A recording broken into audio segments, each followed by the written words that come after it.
Today was day one of a trial in a quiet town north of Richmond, a small town now having to deal with some big city crime. The trial stems from a near fatal shooting, the kind of violence our Mark Holmberg says they've probably not seen since the Civil War.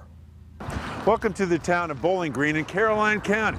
This is Main Street here, and you can see it, one stoplight. It's one of Virginia's Mayberries, and it's a town filled with rich history. It's a quaint, quiet little town with lots of history. The French General Lafayette camped here during the Revolutionary War. Union invaders occupied the town during the Civil War. And Lincoln assassin John Wilkes Booth hid out here and was caught just down the road.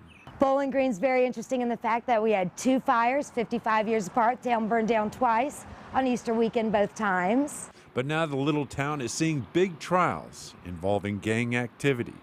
So today was day one of a two-day trial involving a near-fatal shooting involving rival gang members just outside of town. So this violence is between the YG4 or Young Guard 4 or the 40s and the Mob 30s or just the 30 boys. Residents will tell you that's not Bowling Green. We die down around 9 o'clock at night and full of old souls that have been here for years. I like that no matter where you are, people will wave at you. They'll speak to you. They'll smile. They'll hug you in the grocery store.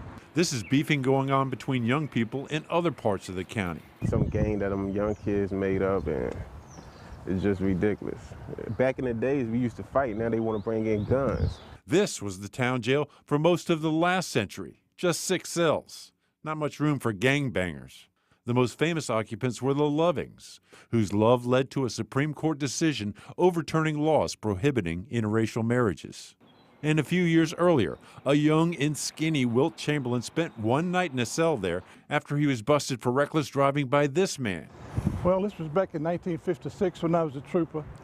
I had the occasion to check him for speeding, coming up 301.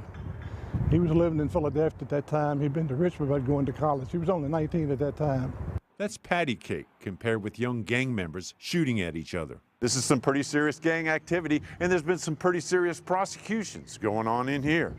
Tomorrow will be another day of it. At the normally peaceful Bowling Green, Mark Holmberg, CBS 6 News.